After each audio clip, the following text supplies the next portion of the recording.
নমস্কার বন্ধুরা, কেমন আছো সবাই? আশা করছি সবাই খুব ভালো আছো। আমি তোমাদেরকে আজকে বলবো যে আলপনা বা রাঙ্গোলির আধ্যাত্মিকতা এবং পৌরাণিক কাহিনী নিয়ে। আমরা অনেকেই আলপনার আধ্যাত্মিক বা পৌরাণিক কাহিনী জানি না। তো চলো আমি তোমাদেরকে বলছি। আলপনা বা রাঙোলি এটা শুধু ঘর সাজানোর শিল্প নয়, এটি আমাদের সংস্কৃতিতে আধ্যাত্মিক শক্তি আহ্বানের প্রতীক এবং পেছনে রয়েছে গভীর পৌরাণিক কাহিনী ও দর্শন। আমি তোমাদেরকে দুই ভাগে বলছি, প্রথমে হচ্ছে আধ্যাত্মিক অর্থ বলবো, তারপরে পৌরাণিক কাহিনী সম্পর্কে বলবো। চলো তাহলে প্রথমে আলপনা বা রাঙ্গোলির আধ্যাত্মিক কথা সম্পর্কে জানি। প্রথমে তোমার শুভ শক্তির আহ্বান। আসলে আলপনা বা রাঙ্গোলি আঁকা হয় বাড়ির দরজায়, পূজাস্থলে, উৎসবের সময়। বিশ্বাস করা হয় যে এটি নেগেটিভ শক্তি দূরে রাখে এবং ইতিবাচক শক্তি এবং দেবতাদের আমন্ত্রণ জানায়। শাস্ত্রে বলা হয়ে থাকে যে বাড়ির বাইরে যদি আমরা আলপনা করি তাহলে আমাদের বাড়িতে যখন কেউ প্রবেশ করে কিংবা আসে, যখন আমরা দরজার সামনে আলপনা করি, তখন ওই যে কোনো মানুষ যদি তার নেগেটিভ চিন্তাভাবনা নিয়ে আসে কিংবা নেগেটিভিটি নিয়ে আসে, তাহলে ওই আলপনায় সেটার নেগেটিভিটি বাদ দিয়ে পজিটিভিটিতে কনভার্ট করে এবং সে নেগেটিভিটি বাদ দিয়ে সে পজিটিভ এনার্জি নিয়ে আমাদের বাড়ির ভিতর প্রবেশ করে। নেগেটিভ এনার্জিকে আসতে দেয় না। তারপরে তোমার আলপনা হচ্ছে জ্যামিতিক নকশা এবং মহাজাগতিক শক্তি বোঝায়। আলপনার নকশাগুলো পদ্ম হয়, বৃত্ত হয়, ত্রিভুজ হয়, শঙ্খ হয়, সূর্য হয়। এগুলোকে বলা হয় পবিত্র জ্যামিতি। এই নকশা মনকে স্থির করে এবং ধ্যানের শক্তি বাড়ায়। মন এবং আত্মার শুদ্ধি। আলপনার আঁকার সময় আমাদের মন শান্ত হয়, মনোযোগ বাড়ে, অহংকার কমে, ভক্তি জন্মায়। এটি এক ধরনের ধ্যান। আর প্রকৃতির সাথে সংযোগ। আসলে আমরা যখন আলপনা বানাই সেটা হয় চালের গুঁড়া, হলুদ, সিঁদুর, ফুল, মাটি, মানে প্রাকৃতিক উপাদান দিয়ে।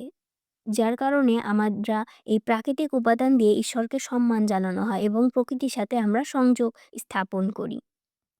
এবার তোমাদেরকে আমি বলি যে পৌরাণিক কাহিনী সম্পর্কে। চলো, প্রথম কাহিনী হচ্ছে যমরাজ এবং শিশুর জীবন রক্ষা কাহিনী। এই পৌরাণিক কাহিনী অনুযায়ী একজন গৃহিণী তার সন্তানের অকাল মৃত্যুর ভয়ে প্রতিদিন দরজায় সুন্দর আলপনা আঁকতেন। যখন যমরাজা আসেন তখন ওই সুন্দর আলপনা দেখে মুগ্ধ হয়ে সে বাড়িতে প্রবেশ করতেন না। এই থেকে বিশ্বাস জন্মায় যে আলপনা আমাদের অমঙ্গল দূর করে এবং জীবনকে রক্ষা করে। তারপরে আরেকটা কাহিনী আছে, সেটা হচ্ছে লক্ষ্মী দেবীর আগমন। আমরা সবাই জানি যে আমাদের হিন্দু ধর্ম মতে বিশ্বাস করা হয় দরজায় পরিষ্কার আলপনা থাকলে লক্ষ্মী দেবী সেই ঘরে প্রবেশ করেন। লক্ষ্মী দেবীকে আহ্বান করা হয়। এই জন্য দীপাবলিতে, লক্ষ্মী পূজা, নববর্ষে আমরা আলপনা দিই।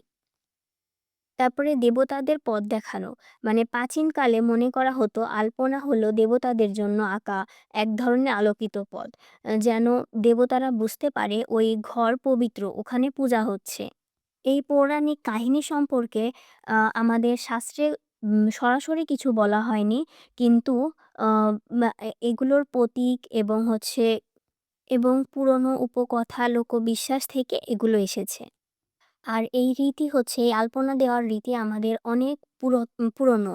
মানে এগুলো সেই বৈদিক যুগের সময় থেকে চালের গুঁড়া আ দিয়ে মাটিতে ফুল এবং আ বিভিন্ন ধরনের চিত্র এবং শুভ চিহ্ন অঙ্কন করা হতো।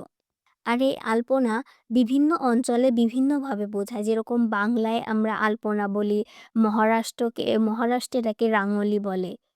তামিলনাড়ুতে হচ্ছে কলাম বলে এবং রাজস্থানে এটাকে মান্ডালা বলে। এগুলোর নাম আলাদা কিন্তু উদ্দেশ্য সবটা এক, শক্তির আহ্বান এবং ভক্তি প্রকাশ। এবার তোমাদেরকে বলি যে আলপনা করার গভীর দর্শন। আলপনার পিছনেও দর্শন আছে। আলপনা আমাদের শেখায় হচ্ছে বাহিরে পরিষ্কার এবং ভিতরও পরিষ্কার। রং মানে জীবন, আর শূন্য মানে নতুন সূচনা। প্রতিদিন নতুন আলপনা এবং নতুন শক্তিকে বোঝায়। দেবতাদের আমন্ত্রণ, অশুভ শক্তিকে দূর করা, মন এবং আত্মাকে শান্তি, প্রকৃতি এবং মানুষের সাথে সংযোগ। পৌরাণিক বিশ্বাস এবং প্রতীক এগুলো থেকেই মূলত আলপনা। এইজন্য আলপনা দেওয়া হচ্ছে শুভ এবং আলপনা আমাদের পজিটিভিটিকে অ্যাট্রাক্ট করে। ওইজন্যে সবাই বাড়িতে আলপনা দিবা। সবাই ভালো থাকো, সুস্থ থাকো। আশা করছি আমার ভিডিওটি তোমাদের খুব ভালো লেগেছে। আজ এই পর্যন্তই এবং ভিডিওটি দেখার জন্য তোমাদের সবাইকে ধন্যবাদ।